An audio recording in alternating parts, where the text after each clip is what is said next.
Good evening, everyone. Let's call to order this meeting of the Council Committee. It is July 9th, 2024, and it is 6 o'clock on the dot.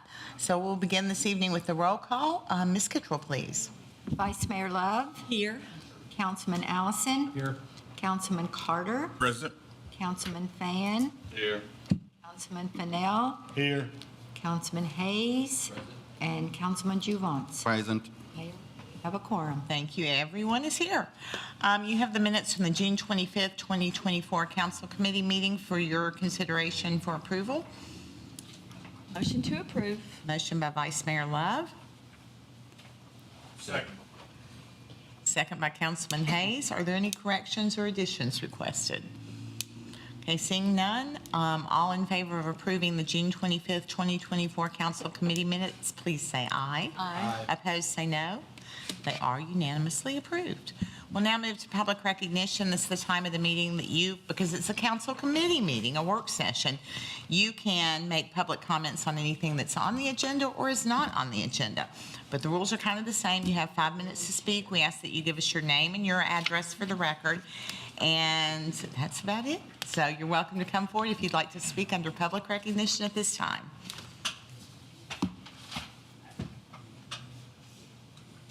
This is on or off the agenda, correct? Ben Harris, 1051 Edgewater Circle, Gallatin, Tennessee. Serves as County Commissioner in the 10th District, parts of Gallatin and parts of the county. Also serve as Deacon of Liberty Baptist Church. And I think a couple of weeks ago, y'all were discussing some, in addition to some property out on 1047 South Water, maybe adding a road, access road across our property. There were some statements made that now that the church found out that y'all want to put a road through there, the church was getting greedy for money. Just want to let you know, I don't appreciate one of the council members saying that. We were in good faith trying to work with the veterans home next door, trying to help them with some drainage issues, and we take offense to that. Just want to let you know. Thank you, ma'am. Thank you, sir. Anyone else like to speak under public recognition? You may come forward at this time. Is this on the agenda items or just? Either, anything.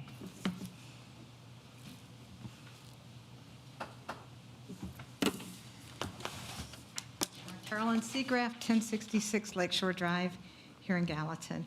And I just wanted to address the plan here of increasing the zoning density to the property that's adjacent to Nicholls Circle. I'm in opposition of it.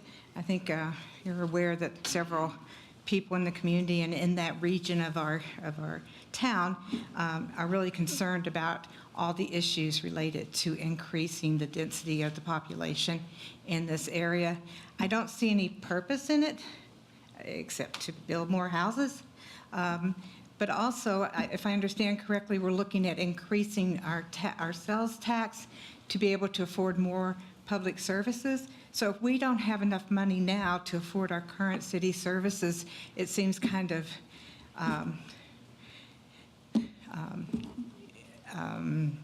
stupid, I guess.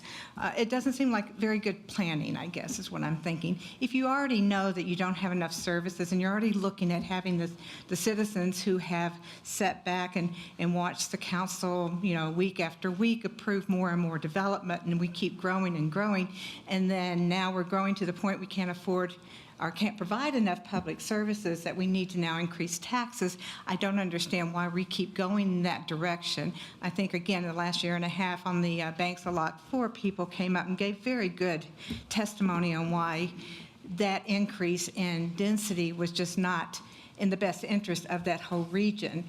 And we will see the repercussions of that, obviously, over time. But I just wanted to, again, voice my opposition, and I don't understand why we're increasing the density. What's wrong with the current density? What's wrong with the area that's there now?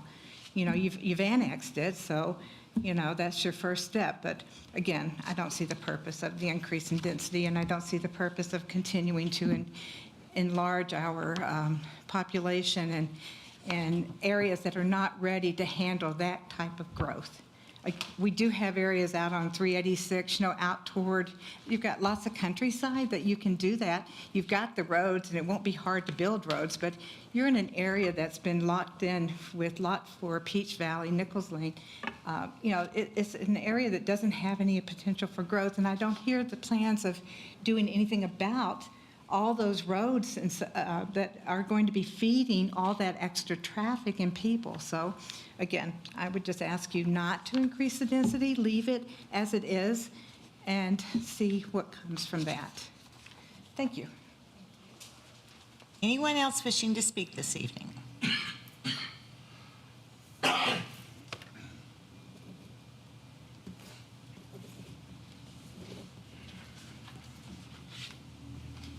Elisa McDowell, 1031 East Nicholls Circle. I had not planned to speak tonight, but I do want to ask the same question. Why is the higher density needed in that area? That super block is full of R20, R40, and everything that's coming in is surrounding those of us who have 1 to 2 acres or an acre. And the traffic is just ridiculous out there. All we're doing is adding concrete and roofs. And if anybody has noticed, it's hot. And the more concrete and the more roofing that we add to our community, the hotter it's going to get. I love Gallatin, and I appreciate every single one of you who sit on this council, but I'm asking you, please don't zone this property to the increased density. It's not feasible, and we really don't need it. Thank you. Now, anyone else that wishes to speak under public recognition this evening?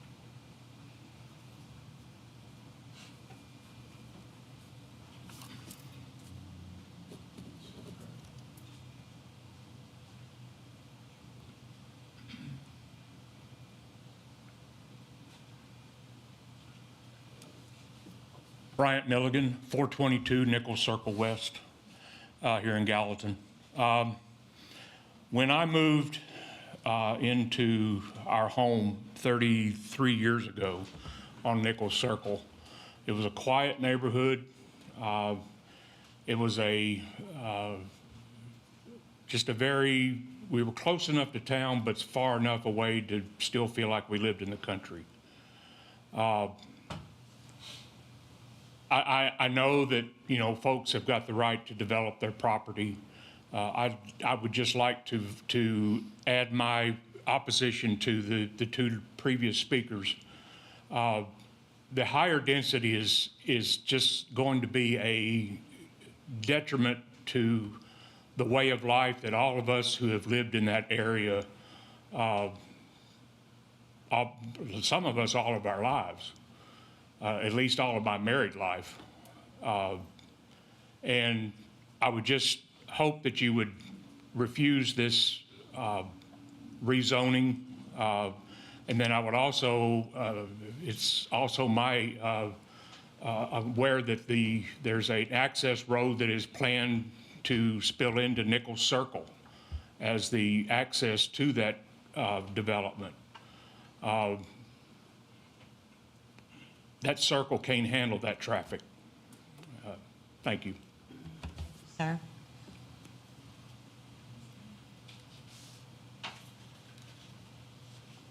Anyone else wishing to speak? Okay, public recognition is now closed. We'll move to mayor's comments. First of all, I do want to, I will say that I did speak to the pastor from that church last weekend and tried to explain things and committed to meeting with him, with our city engineer at some point in the future, and apologize profusely for any of the things that might have been said that were offensive to he and his church. So I did try on that, Mr. Harris. So, my compliments so much to those of you who helped make the fireworks happen last weekend. Certainly, Mr. Brown and the Parks and Recreation Department, all the support services that were lent out there between PD, the fire departments, whatever they call it now, Mountain of Foam or Foam Party or whatever. And then Miss Jenna Maddox, who organized all the food trucks, and they did very, very well.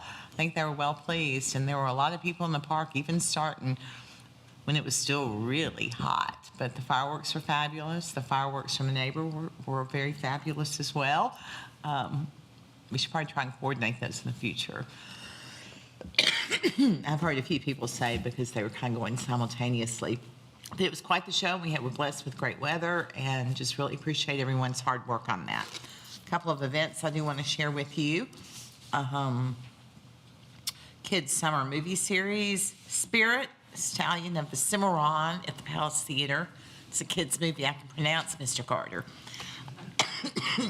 Chief Andy's birthday is on the 13th. My daddy's is on the 12th. So he's here, that's why I said that. Monthly breakfast at the Music City Executive Airport this weekend from 8 a.m. to 10 a.m. Chamber of Commerce luncheon on Monday. Next week is third Thursday on Main. Tony Logan, the 184. Heard good things about them. And the farmers market continues. With that, we'll move on to the regular agenda. I'm so sorry, y'all. Item number 1 is dangerous building, 164 South Ford Street, Gallatin, Tennessee, 37066, tax parcel 126B, G00400. The building is unsafe, unsecured, and unsanitary, appearing dilapidated. Request for a show cause hearing. Presenting that, Mr. Derflinger. Good afternoon, Council. Charles Derfling with Gallatin Building Codes. Tonight I bring forth a building located at 164th South Ford Street to request a show cause hearing due to the dilapidation and deterioration of the facility. Here's some visuals of what the property is currently looked like on the 20th of May.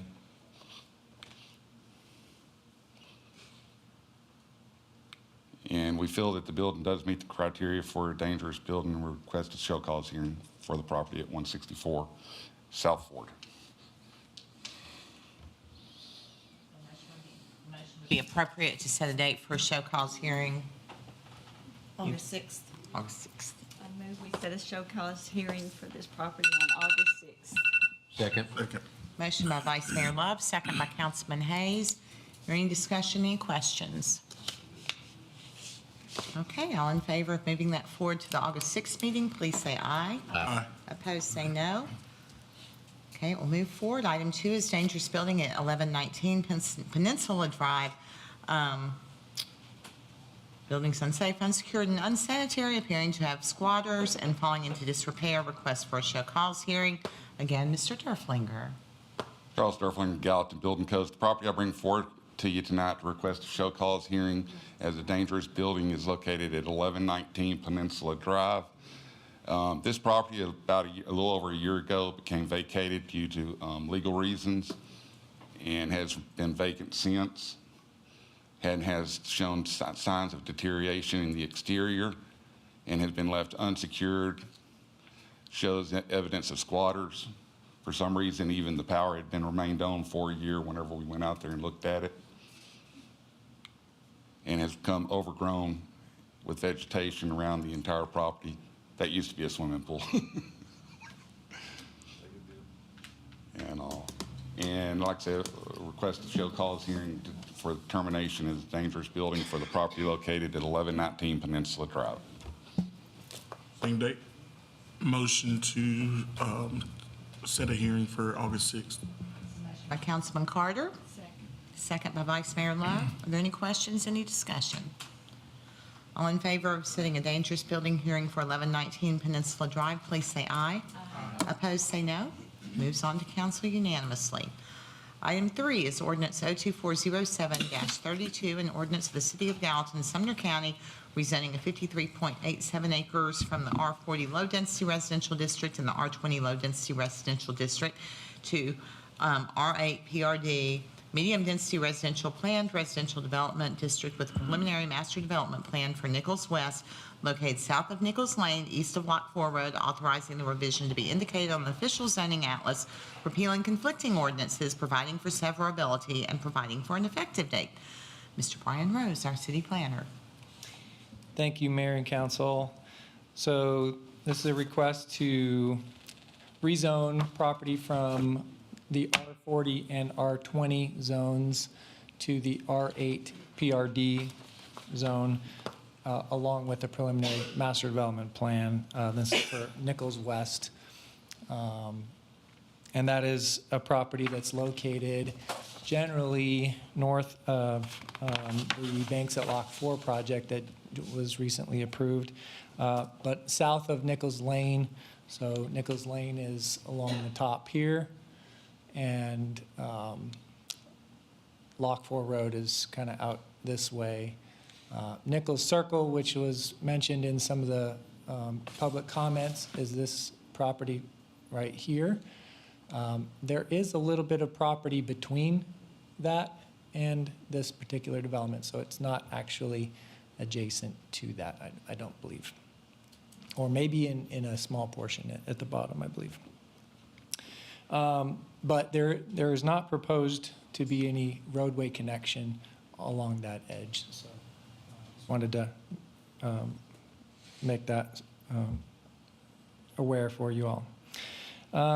The layout does match the roadway plan, so the roadway that extends up through the north and south of this does connect straight into the road where the Banks at Lock 4 is proposing to have their roadway, their north-south roadway. There is a 10-foot greenway proposed along that roadway as well, so that will help to connect into the greenway network that the Banks at Lock 4 is also proposing. There's a grading and drainage plan. I've also attached some elevations for the homes that will be proposed within this neighborhood. The Planning Commission did review this and did vote to allow the exception to the 70% brick and stone rule in favor of these designs. This is in conformance with the suburban character area plan for Gallatin, which is what's proposed. They are proposing a 2.6 units per acre density, and the proposed open space is, sorry, let me go back here, is 33.9% with, whereas 28% is required, and there is a main open space area kind of near the central area of the development, so they'll have some park amenities and things located there, along with different park amenities and things scattered throughout the rest of the development. I believe the applicant is here and would like to make a presentation, so I'll turn the time over to him. One thing I want to ask you, Mr. Rose, you said no roadway connection was planned. Did you mean to Nicholls Circle? To Nicholls when you Circle, said that? yes. There's no roadway plan, connection plan to Nicholls Circle. Now, this does show a little stub out here, but that does not stub into the Nicholls Circle property. if Need to that make makes sure sense. that's what you meant. Thank you. Okay.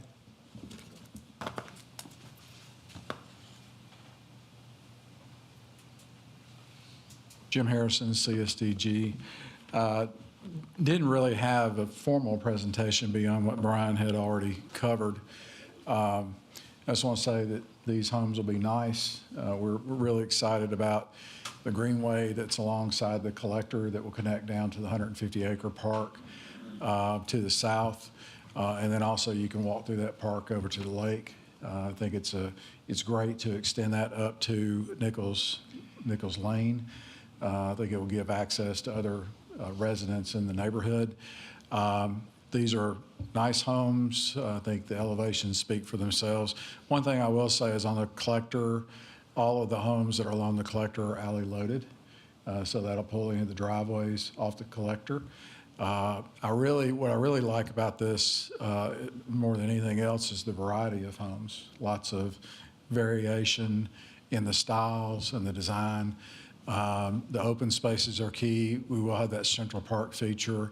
We'll have a mail kiosk in the Central Park feature, as well as some additional parallel parking, which I think is a plus. So just here really to answer any questions as I can. Brian mentioned it's 2.6 units per acre. We're on the lower side of that suburban range. We want to maintain that. But we also want to make sure we've incorporated really high-quality open spaces. We did spend some time working with planning to expand the buffers around the perimeter, and then also add a couple of possible connections to the east and west, which was important for us to do so that we could provide multiple connections and multiple choices for staff. We have submitted a traffic study to engineering that KCI did. They're the same firm that did the study for the banks to the south. That is under review. We have committed publicly in Planning Commission that we'll do anything that traffic study recommends. It currently shows a left turn lane being built out on Nicholls Lane for this collector.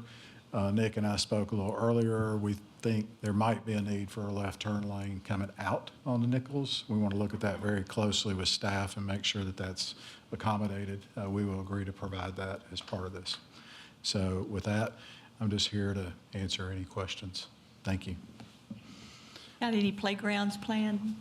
We actually are planning, the main facility for recreation is the walking trail. We're going to put a pavilion inside that central green space. Actually, I'm saying that wrong. It changed to additional seating. So we're going to put seating and benches in that Central Park open space, because the idea is that as people are walking from the north to the south down to the larger path, we want to kind of break that up to have a seating area. Hadn't really thought about a playground other than open grass area, which I think because of the topo in this area, I think that's a better use for this location.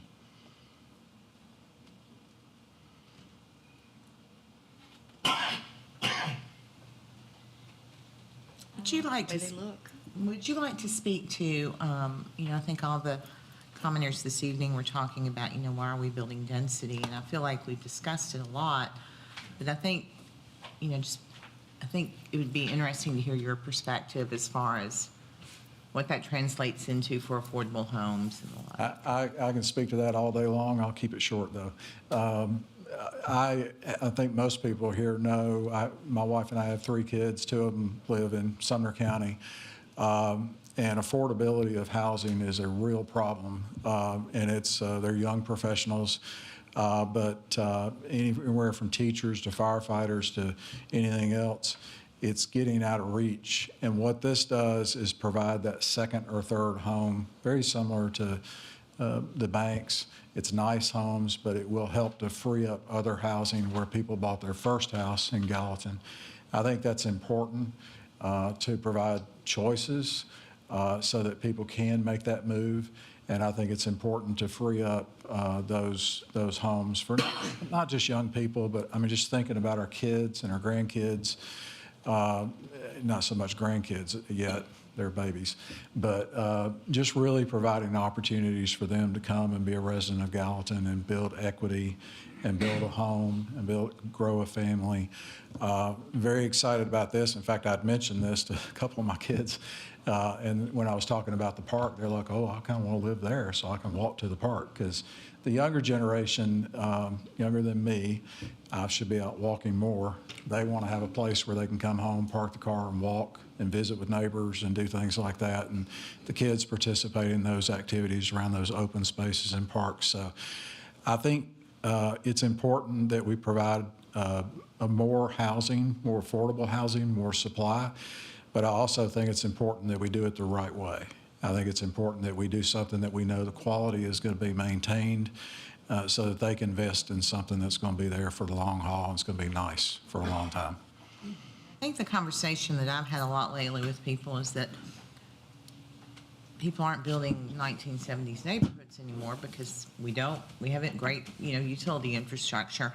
We're not building septic tanks, and the cost of land, the cost of labor, the cost of materials would make even a 2,000 square foot home $1 million home if you put it on a large lot.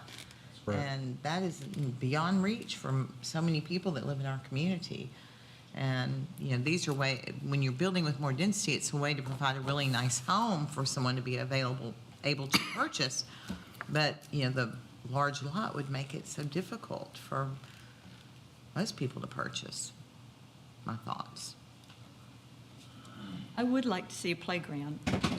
Let me go back to the client and we'll chat about that. I think that we could look at something like that. We do have, there are 2 athletic fields down to the south in larger development and a playground, but we'll go back and ask that question. Because I have grandchildren too, Oh, yeah. that like to go to, in Colorado, we always walk in their neighborhood to a playground and back. It's How far would these homes be from the playgrounds and the banks? It's probably about, I'm guessing, probably about 3,000 feet or something like that, about a little more than half a mile. I will definitely ask. My daughter took a 6-month-old and a 2-year-old to a playground that was a mile away on our vacation last week, and it was hot. So I can certainly understand that request. They were cranky when they got there. Yes, they were. Who else has questions, Mr. Javance? Thank you, Mayor. You're talking about affordability. What range we're looking at, price tag? Like I said, these are more targeted towards second and third home buyers. Typically, they're going to be around, it's hard to talk about prices because prices have fluctuated so much, but typically around 600,000, something like that. There may be a few of them that are around 550, but most everything in the entire development is going to be 600,000 plus. So they're really more ideally situated for somebody that's already built equity in a starter home, in a first or second home. But that's why they would free up those other homes in other parts of Gallatin. So it does provide availability by allowing those people space to move up. And that's a price range that is pretty hard to find.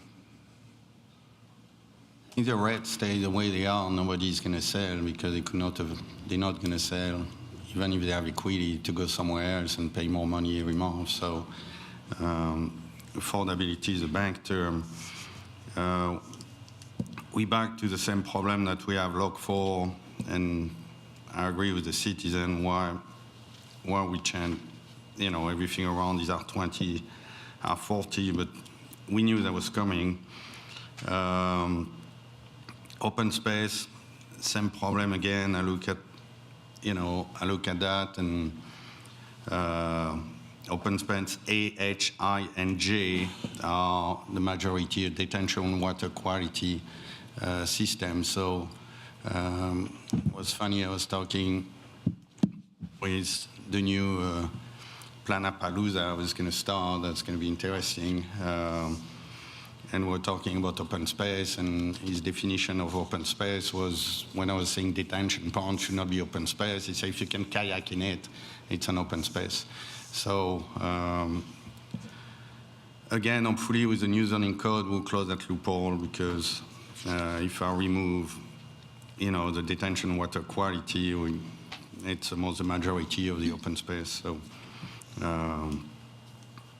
at least there is no request to reduce the minimum load, so that's a good point. But again, I don't see any open space on that development. It's all utilities for me. It's not open space. But I appreciate the fact you didn't ask for any smaller lot that zoning permits. But Some of how we look, yes, you can have other features in grass areas and open space, but our focus on this development, Pascal, was to preserve as many natural trees as we could. but then at the same time overlap those spaces because they do provide open spaces where greenways and sidewalks can walk along, and we want people to have that experience as part of living there. So, Thank you, Jim. I'm pleased that they are single-family homes and that there are 2.6 per acre, and there's no townhouses, and, I mean, it looks nice. Anyone else with questions, comments? What's the will of this body? Move it to council. Motion by Vice Mayor Love. Second. Second by Councilman Carter. And all in favor of moving forward ordinance 2407-32, council, please say aye. Aye. Opposed, please say no. Passes. thank you. Turn your microphone on. I'm so sorry. It passed 7-0. It was ordinance 02407-32. And Vice Mayor Love made the motion, second by Councilman Carter. And I apologize, so thank you. Item 4 is ordinance 02407-33, an ordinance of the City of Gallatin rezoning 5.96 acres from the mixed-use zoning district to the PGC Plan General Commercial Zoning District with an amended preliminary master development plan for Sand Creek Preston Park condo storage located north of Nashville Pike, east of Warwick Road, authorizing the revision to be indicated on the official zoning atlas, repealing conflicting ordinances, providing for severability, and providing for an effective date. Mr. Rose. Thank you, Mayor and council members. Jenna, if you could put the PowerPoint up, please. Thank you. Thank you. So this is a request to change 5.96 acres from the MU zone to the PGC zone with an amended preliminary master development plan. This is for Sand Creek Preston Park condo storage. Generally, this is located north of Nashville Pike and east of Warwick Road. So Nashville Pike is down here. Warwick Road is right there along this edge here. The proposal is to develop the property with 72 storage units that would be primarily used for the storage of high-end vehicles, potentially boats and other things, but generally for kind of your high-end vehicle owners that are looking to have a place to store these vehicles. They would be condos, so the units would be purchased and owned by these vehicle owners. They would not be leased out, such as, you know, a typical storage unit facility might be.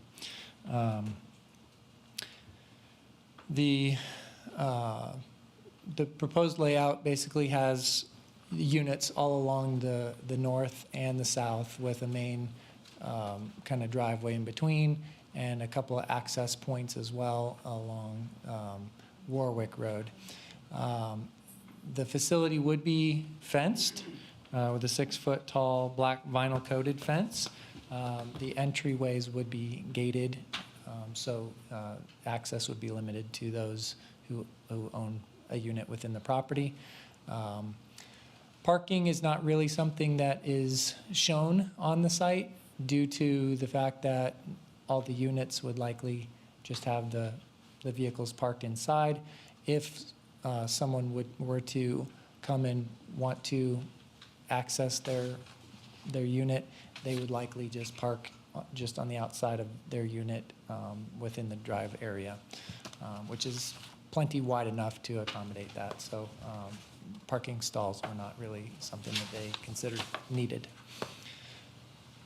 The proposed architecture is similar in style and aesthetic to the gardens at Preston Park. And the Planning Commission did look at this and consider this to be also acceptable and allowed them to vary from the 70% brick and stone requirement. Few other different angles, just what the applicant proposed, just from different views of the building. So with that, I'm not sure if the applicant is here. Applicant is here, so if you have any questions, I'd be happy to answer them, or I'm sure they may want to say a few words as well.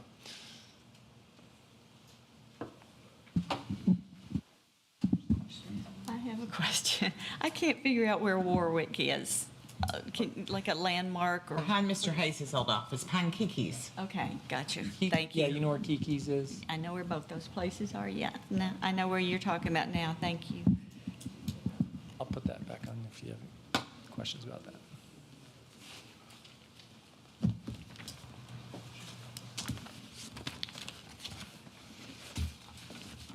Brad Bork, Green Lid Design, 114B West Main Street, Gallatin. Here's just for the applicant, really here to answer any questions about it. I think it's a pretty good product, and it'll be interesting to see it here in the city of Gallatin. Do you, I recall Rally Sport Condos somewhere, but then there was another name of a place too.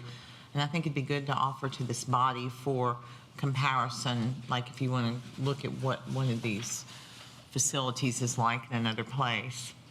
So yeah, the one you're talking about, Rally Point, which is in Hendersonville. Rally Point, I was Yeah. thinking Rally Sport. That might Cliff Ernst. Huh? Cliff Ernst. Yeah. It's actually near my house. I live in Hendersonville, so I see it all the time. But this is not the exact same thing. They're kind of having more of a stay-in type condo. The word condo doesn't mean live in. It's more of just they own the property. So this is more for just vehicles to be. And I know that there was somewhere else that was cited, maybe in another state. Yes, there's one in Florida that they have that's more like that, where they don't have a stay-in area. It's more just for the Do you vehicles. recall the name of it? I do not remember, but I do know it was in Florida. I can provide that if you need me to at a later date.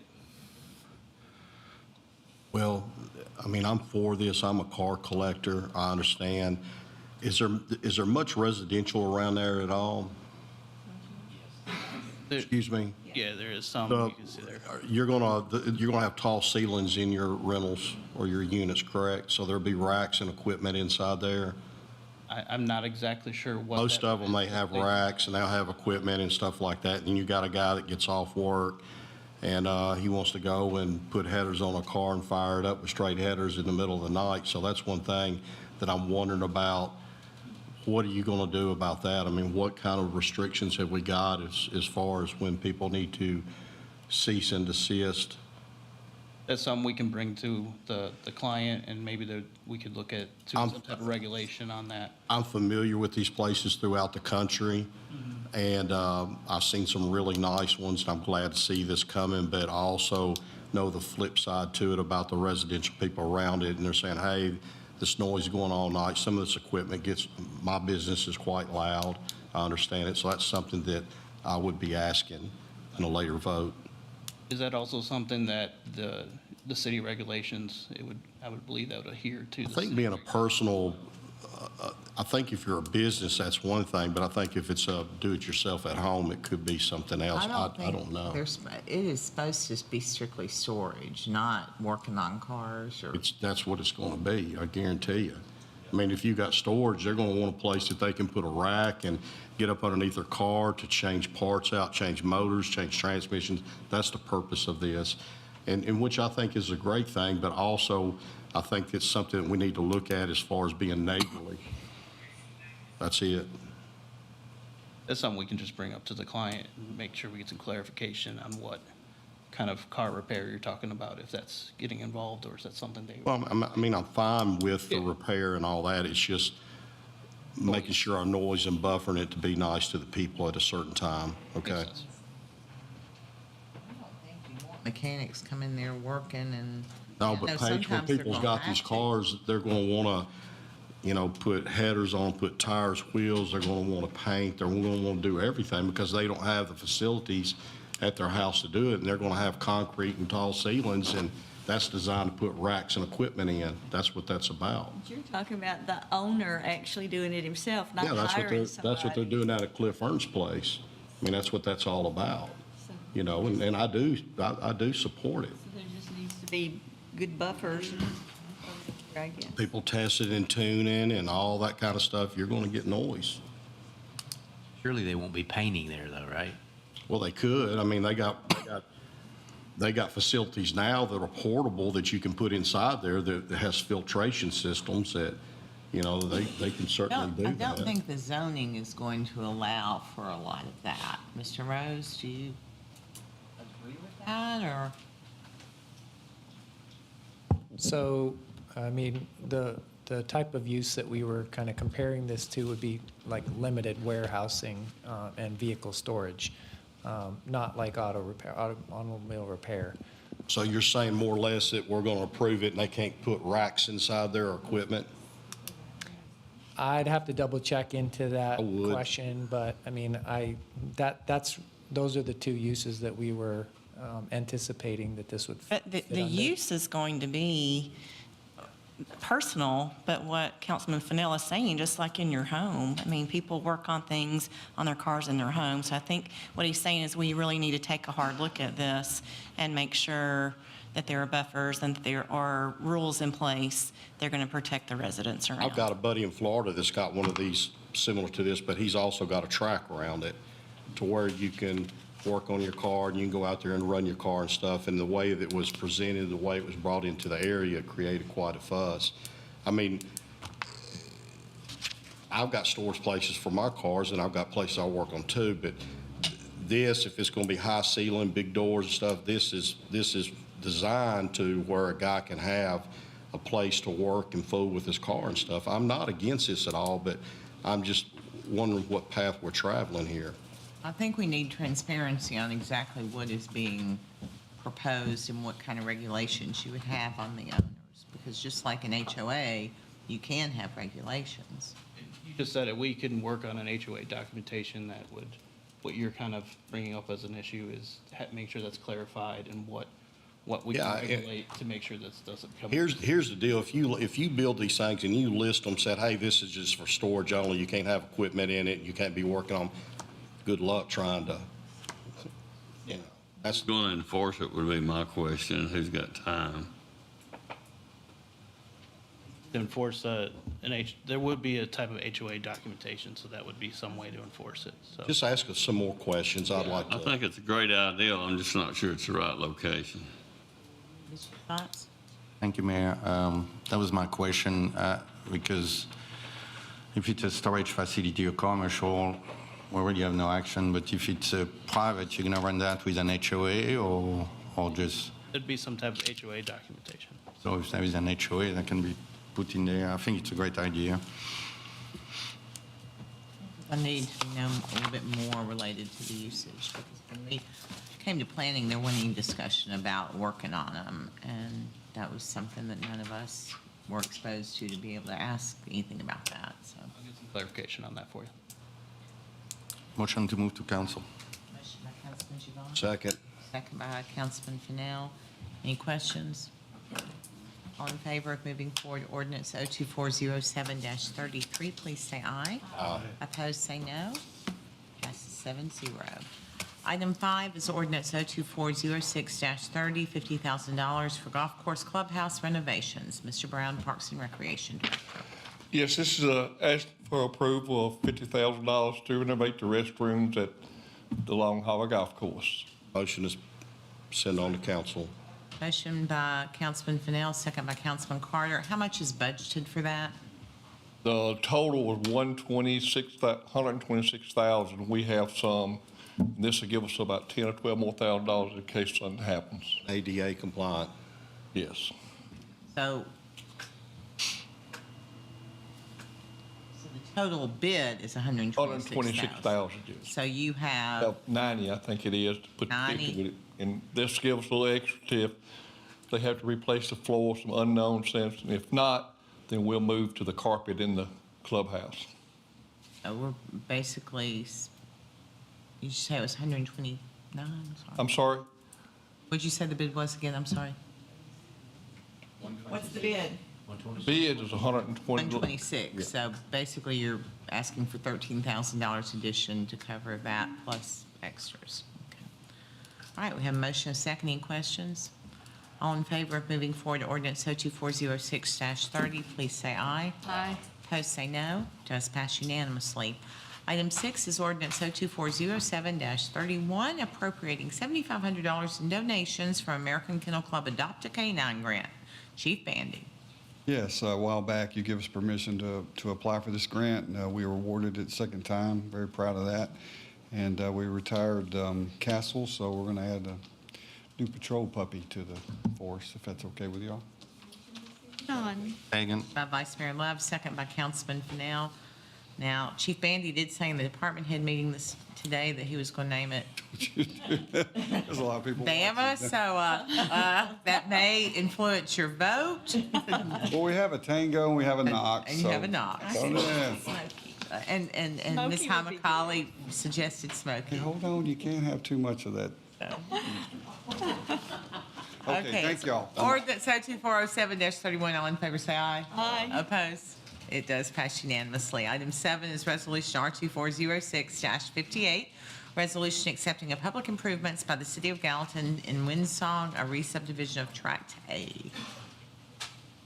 So this is a resolution for acceptance for, really, it's Theodore Trace that runs through the Windsong development, which runs behind the Publix and all the rest of the out parcels up front. It does include the intersection improvements on 109 bypass and out there on South Water Avenue, and unanimously recommended by our Planning Commission. Motion to move to council. A motion by Vice Mayor Love, second by Councilman Juvance. Any questions, any discussion? Okay, this is Resolution R2406-58. All in favor say aye. Aye. Opposed? Does pass unanimously. Item number 8, resolution of conflicting conditions of approval on ordinance 02102-7 for Twin Eagles Phase 15. Mr. Tuttle, again. Yes, ma'am. You all asked to defer this at the last meeting. You did ask that we take a look at a number to build the Dottie Lane extension out to Douglas Lane. And so we calculated that if the City of Gallatin were required to construct that facility, and came up with a number of $1.6 million, which includes, it's not designed at this point in time. So not surveyed, design, no permitting. So we tried to include all of those things. We normally have those things when we're calculating these kinds of things. So those costs aren't normally included, but in this case, we felt like it was necessary to include that. So I think Mr. Leith is here as a representative of the applicant. If you'd like to ask any other questions and move forward, whatever way you see fit.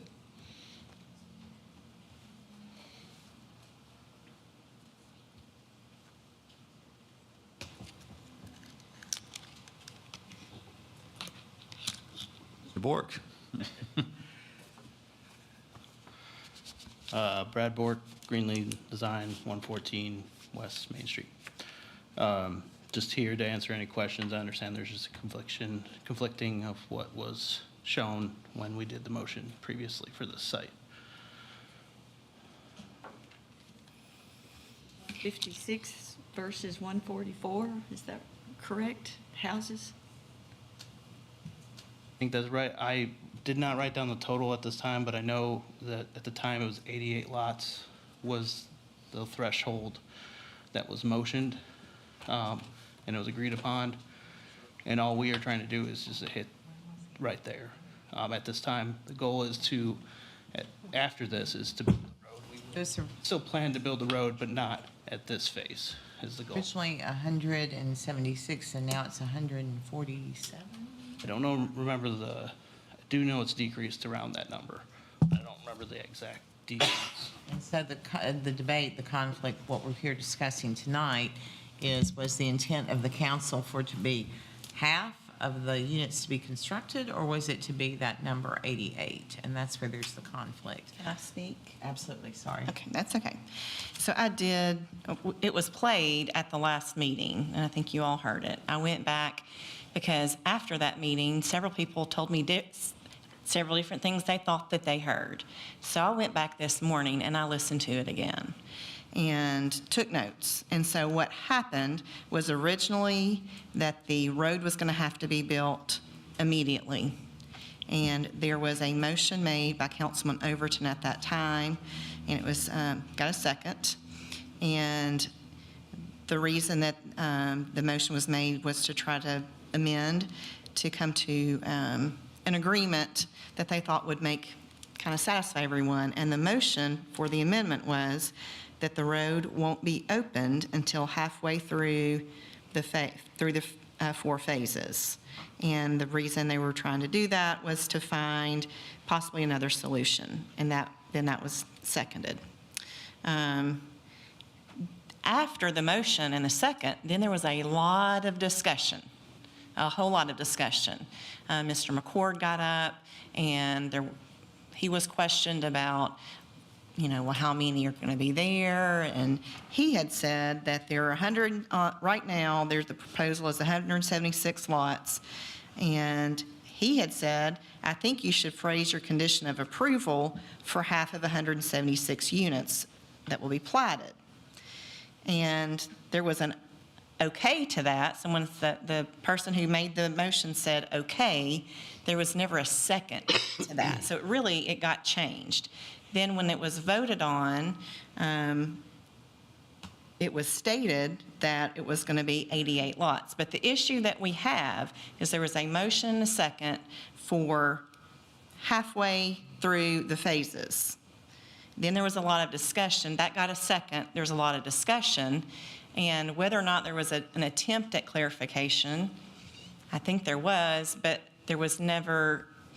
Usually we go back and we say, well, are you amending that amendment? Do you have a different motion? And that was never clarified.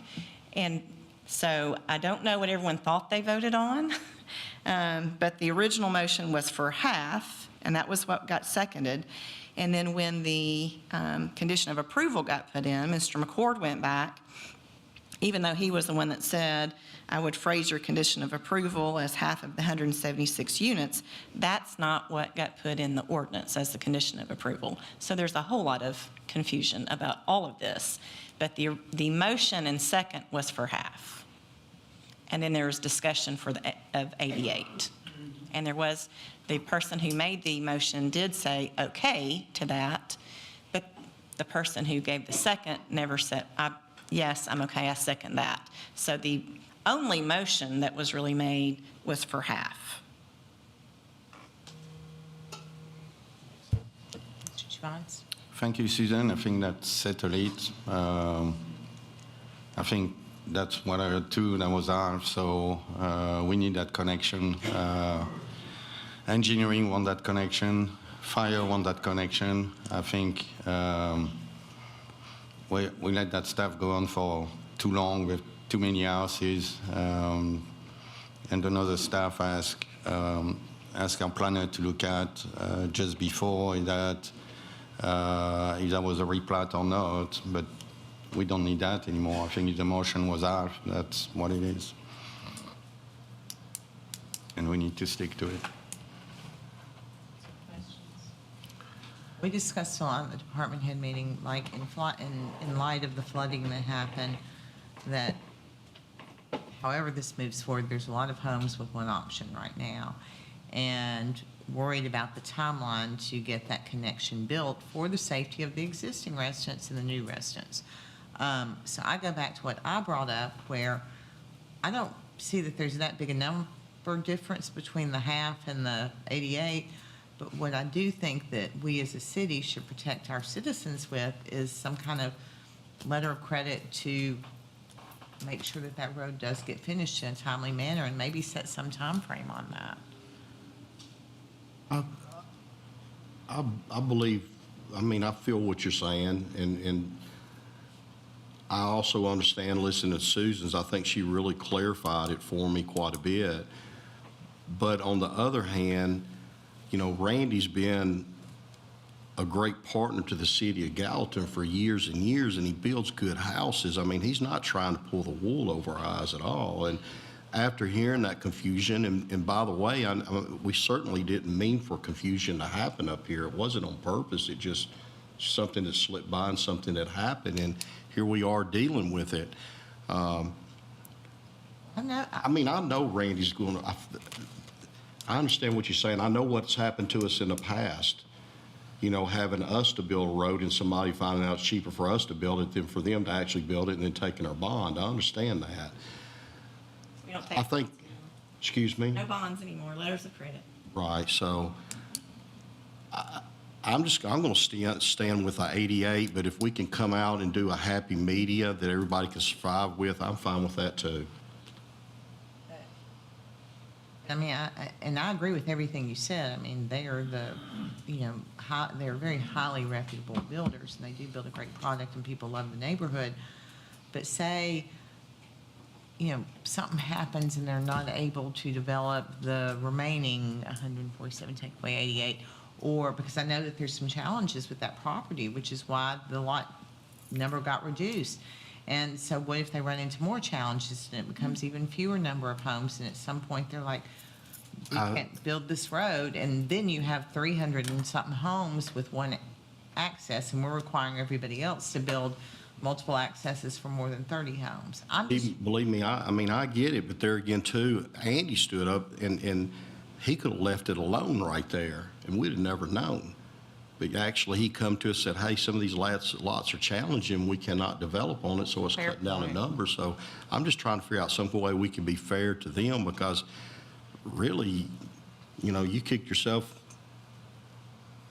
right? We did, and of course, engineering staff was very familiar with this property. Andy Leith, Greenlee Design. And so with the wetlands, the streams and everything that were found is what the difference in the preliminary master plan and the final master plan. We still haven't designed the remaining sections. We've only designed phase 1 and 2 of this latest, which is 40-something lots. And now we're in the process of the next 40-something lots. There's still 40 or 50 more left to go, we think, which we haven't even begun, haven't finished the design on that. So I can't give you a final number on what this subdivision will end up being. It's not going to be 176. I can promise you that, but I can't give you a final number. But what if it only goes to 88? That's Well, the conundrum. as I shared with you last time, this is my personal opinion. There's a greater chance of the road not getting built if we're limited right now than if we're given the 88 lots to go ahead and get the road built. I will say that, Randy is the type of developer that he stays in the area till it's done. He doesn't have many developments all over Gallatin like other builders. This is all he's got.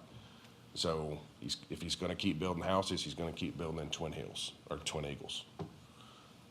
And the plan, if Miss Susan said that the motion in the second was for half, that was considering the plan that was before this body, which had 176 units shown.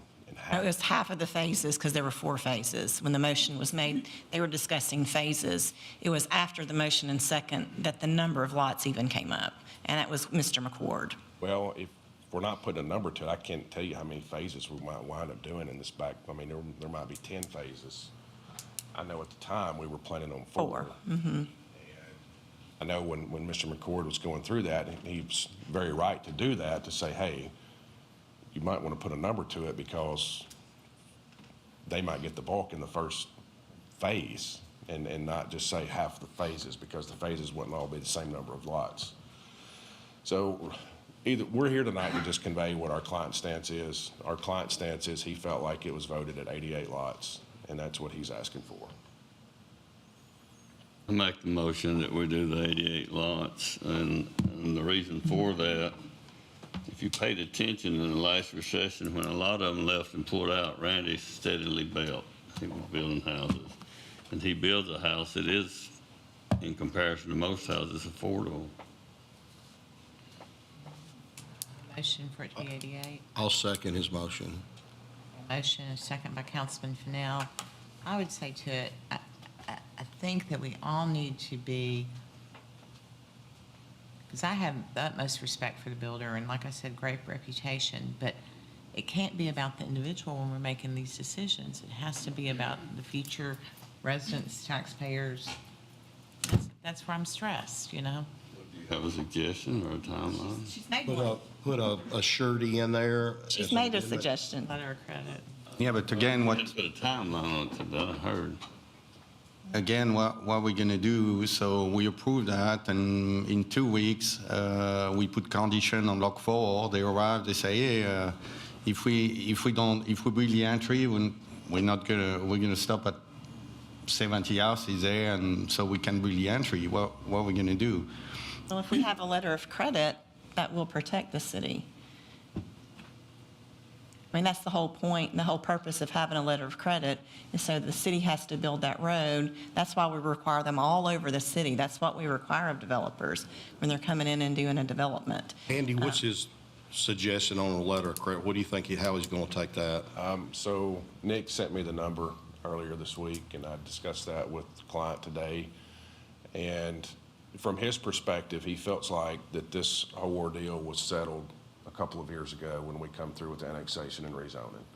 That we settled on 88 lots, then the road would be built. During that discussion, a letter of credit was not brought up. We were going to develop as normal bonding, or excuse me, letter of credits for the infrastructure that we were platting or building. His comment was if the letter of credit was in the original agreement, then he would have honored it. It wasn't in the original agreement. He feels like that 88 lots was the original agreement. But when was that original agreement? Was It was with the 15? preliminary master plan phase when it was annexed in and About rezoned. 15? 15, no, it was 21. 21, I think it was in 21.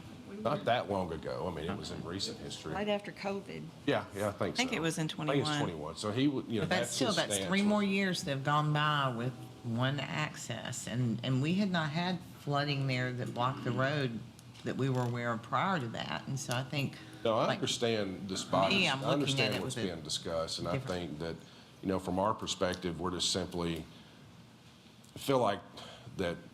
I'm speaking on behalf of my client. It feels like that the goalposts are being moved, and we had an agreement 3 years ago at 88 lots. That's what his perspective was. No letter of credit was discussed.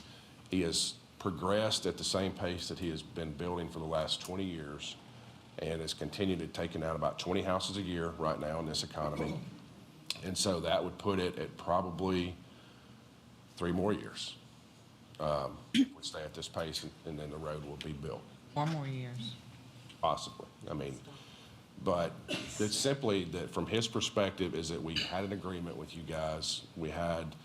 It was voted on, it was that, and then now we're back and it's changing and it's gonna hit him as it would anybody the most. I understand the perspective. We had this discussion a lot with the rezoning and annexation about the access. So I don't think that, I mean, I'm not disagreeing with you on that. I'm just simply stating our client's perspective is that we had an agreement with the city and now he feels like the city's trying to change that agreement on it.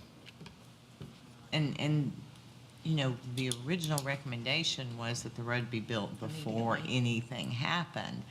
And it was the council having respect for the builder and knowing that he was good for his word that made them even discuss putting it, and the Douglas Lane residents that did not want the connection. There was that too. So it was those things that influenced them. And I shouldn't say that. I don't know what influenced them, but I'm just saying all the circumstances that were happening at the same time. But anyway. Let's just go ahead and call the question right now and see what's going to happen. Then if we, Well, my question was for, when Susan just went through what she heard, you said it was, the motion was halfway through the 4 phases. Wasn't that number 88? Halfway? I thought There was no number, there was just. There were no numbers. When the motion and the second was made, there were no numbers discussed, except there were 4 phases. And so they talked about after the second phase. After the motion and second were made, then some questions came about, well, let's put some, do you think we need to put parameters? There are 4 sections. Is that after the second section? Yes, after the second section.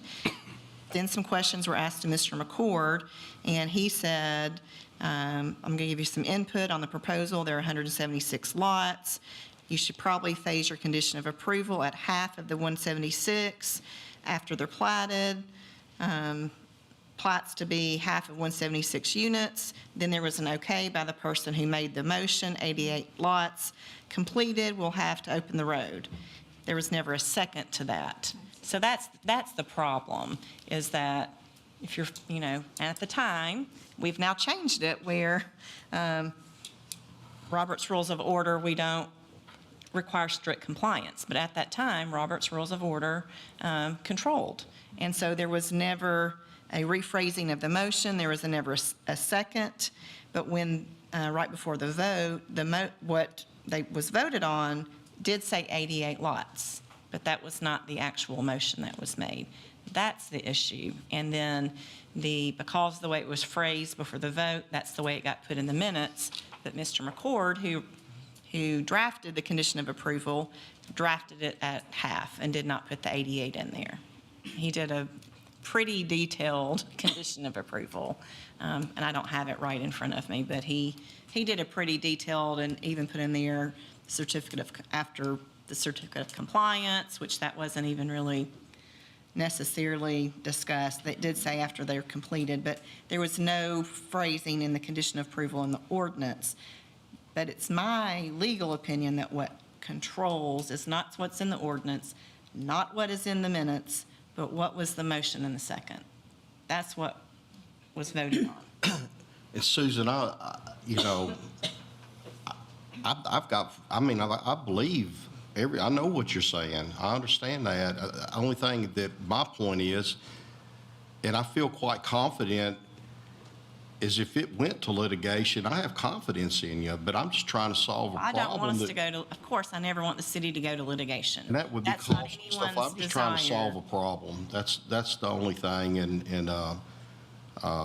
I'm just telling you, I went back and listened because after it was played 2 weeks ago, I had many people come up to me, and after they'd heard it, there were still very many different opinions about what happened that night.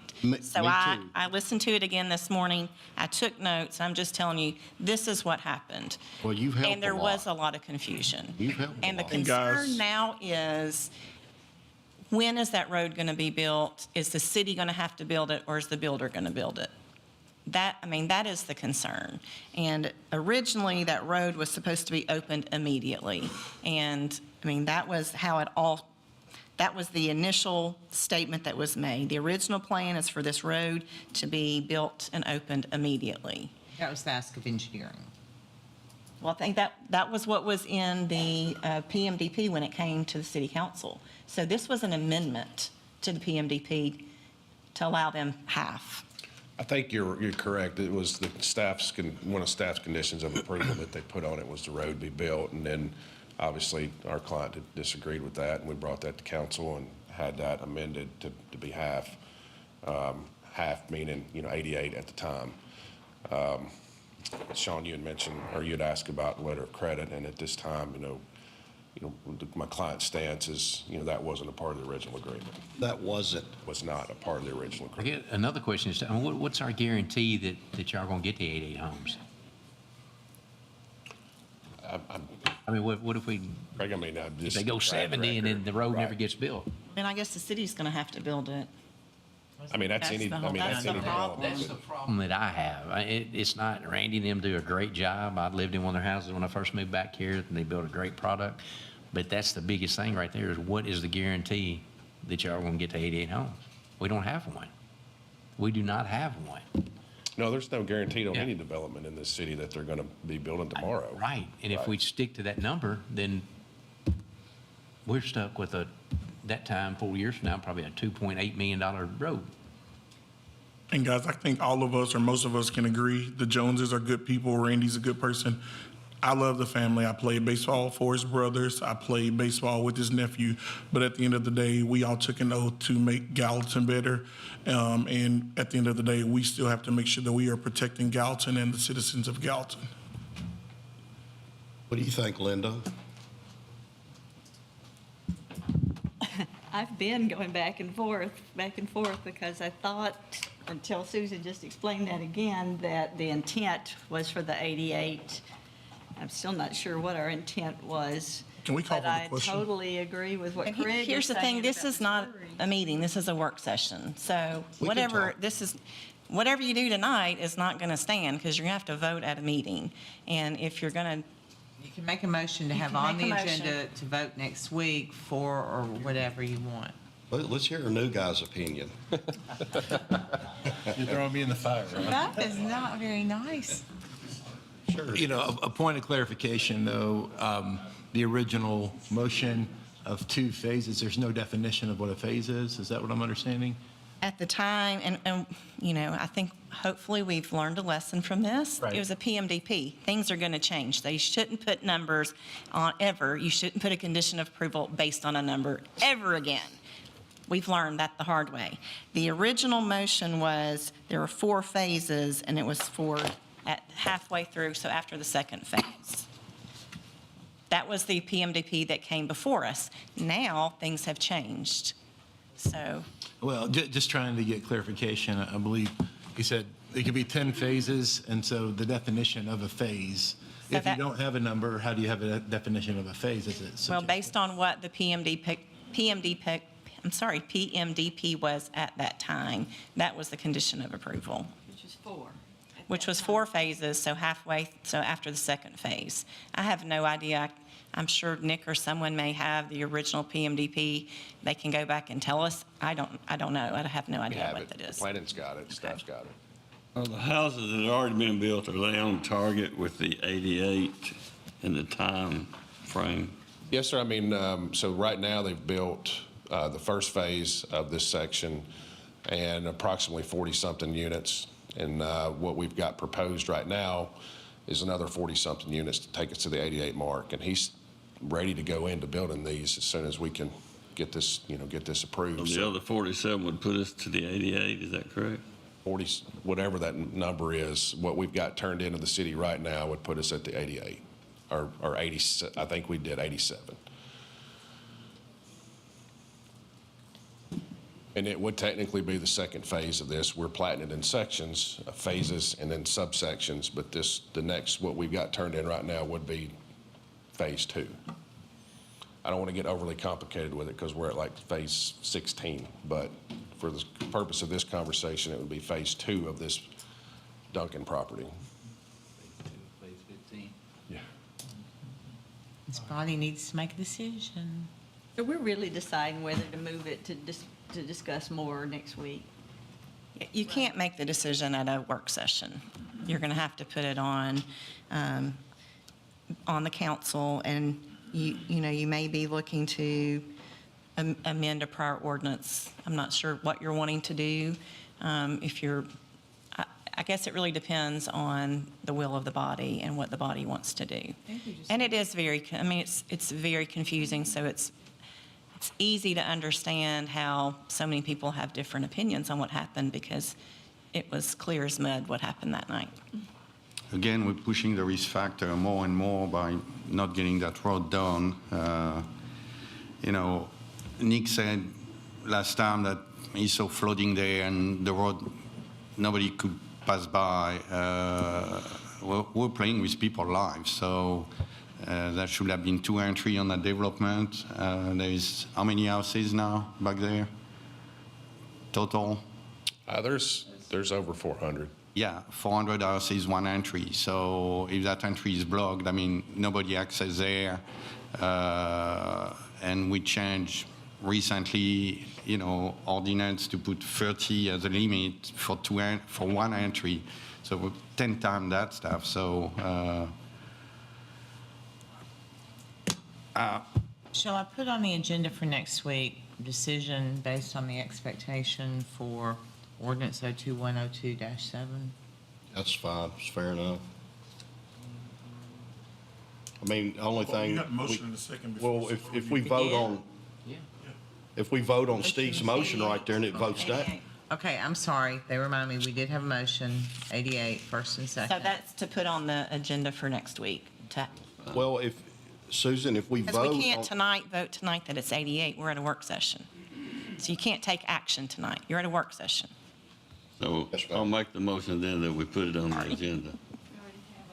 At Would you that say, same Steve? number? Pardon? At that same number? I know. Yeah, but we got to start somewhere. Have a What did you say, motion. Steve? I'm going to make the motion that we consider the 88 at the next meeting. Well, I mean, I was saying that if we vote on that and we don't have the votes, then we got no choice but to go into, at the next meeting to put amendments on it. Right? Well, you know. We've got to make a decision on what it means. It's either going to be this or it's going to be Right. this. Unless we reach some kind of agreement with the developer that satisfies this body related to a letter of credit or. I mean, if we could go ahead and vote on what Steve said, and that kind of gives an idea. Okay, now what, now we're getting confused about what's happening tonight, because we had a motion and a second. Have that original motion and second been withdrawn? Or is it still on Let's vote table? on it. All right, we're voting on the original motion. Which was what? 88. Which would move that to council to be voted on in a regular council meeting next week. So we can okay vote We're on not this and deciding just anything discuss tonight, it but next time. Just to move it to council. With But that if it number. fails, then we know we got to do a different avenue. It sends a message to the developer. Okay, she's shaking her head no. No, it's just, we just No, need to move this forward is- with this. Yeah, this. I don't we want us need to get in move this similar forward. situation I think we where spent we've got a 45 motion and a minutes second, then we're changing the motion, and everybody thinks they're voting on something different. So we just need to have a clear statement of what Voting the to move motion forward is. 88 is the definition to council next week. Motion by Councilman Fan, I think the second was by you. Okay. Is that acceptable? Is that what your intent is? Yeah. Okay, all in favor of moving forward that motion, please say aye. Aye. Okay, let's have a roll call vote, please, Ms. Kittrell. Vice Mayor Love? Yes. Councilman Carter? Yes. Councilman Fan? Yes. Councilman Fennell? Yes. Councilman Hayes? Councilman Juvance? I have to follow Susan, no. Councilman Allison? Yes. All right, 5 yeses and 2 nos. So was it 5 yeses, 3 2 noes? noes. Yeah, 5 yeses, 2 noes. Okay, very good. That will move forward to council next week. That concludes the regular agenda. Mr. Tuttle? So it's I'll get with you, Susan, on what I need to do. We'll get together. So that concludes the regular agenda. It brings us now to other business. So I'd ask if any member of this body has other business this evening. Yes, ma'am, I do. I received a text today about the city loaning out some barricades to a business that is going to be doing an event at their business on Saturday. I reached out to Richard about that, and he said that it will be a council decision, so I told him we could just bring it up here. I don't, like, what are the circumstances that they want barricades? What kind of business? It is Rainbow Fashions, like they do sell dresses and formal wear. But they're gonna have like a pop-up shop at their, in their backyard, and I guess in their parking lot, so maybe they would be blocking off something on their property. Typically don't allow city property for privately owned for-profit businesses, Okay. I just wanted to bring it up. just because But it they're sounds paid cool. for with Sounds taxpayer great. dollars, and so we have to be very careful about that. Correct, Ms. Nichols? Gotcha.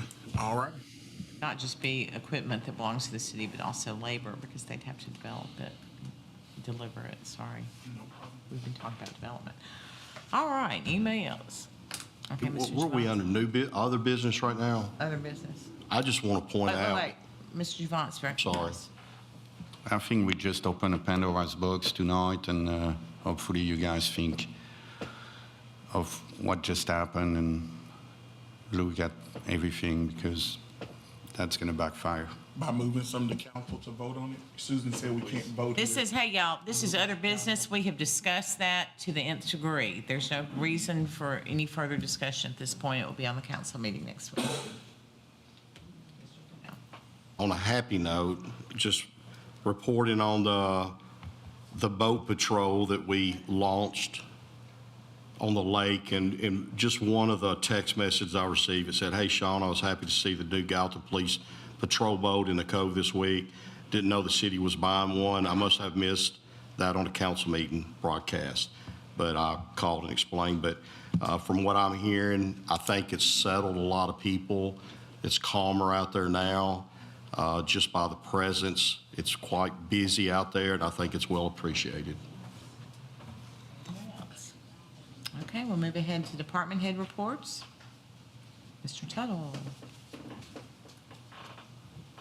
I wanted to bring something to you tonight based on the contract administration policy that we have. We're to notify City Council of contracts in excess of $250,000 at a work session. We received a proposal for the Bly Avenue right-of-way acquisition, consulting firms that we're working with, and it is well within our range. We had appropriated for the services and the acquisition.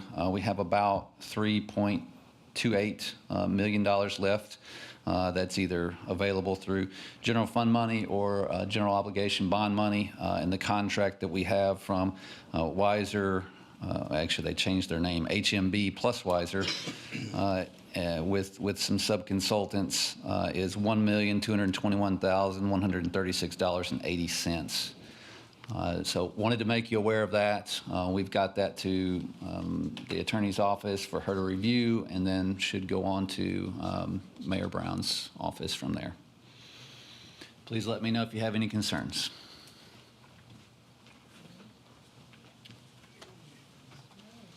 Oh, I forgot to mention Planapalooza at the start of the meeting. I am so sorry. That's all right. I'm going to do it and give a little more detail this time since it's coming up this weekend. So, yes, the Zoco Planapalooza is happening this coming weekend. It's July 12th through the 15th. That's Friday through Monday. On Friday at 6 p.m., there will be an opening presentation and hands-on citizen workshop. Then Saturday through Monday, there will be some open studio time. And during that open studio time, public can come in and ask questions, make comments at their leisure. It's not any sort of set meeting. Other than there are 3 separate topical meetings that will be scheduled Saturday and Sunday. Saturday on the 13th from 1:30 to 2:30, there will be a topical meeting on housing and neighborhood character. And then Saturday again at 4:30 to 5:30, there'll be a topical meeting on public frontage and streetscapes. Then again on Sunday in the afternoon at 4 to 5 p.m., there'll be a topical meeting at, on parks and open spaces. And finally, Monday, there would be just some additional open studio in the morning time, and then a closing presentation in the evening at 6 p.m. All of this will be occurring at the new Chamber of Commerce space, which is the studio at 117 West Main Street, just across the way there. We will be live streaming the opening and closing presentations, and so folks can be able to jump online and be able to view it there if they aren't able to come in person. But we would certainly love to see as many people as we can come out and participate in person. Put their they're going to have some maps out on tables after the initial presentation on Friday evening, and folks can come in and place some dots on the map and kind of show where they think areas of concern may be, or areas that they like in the city, things like that, and just give initial input to our consultants. Really excited. We're going to have staff there as well to help answer any questions, and looking forward to seeing you all there. So, yeah, thank you. Department heads. All right, y'all know what's next. By Councilman Carter, second by Me. Councilman Fennell. All in favor, say aye. Aye. Opposed? Ladies and gentlemen, we're adjourned. Have a lovely evening.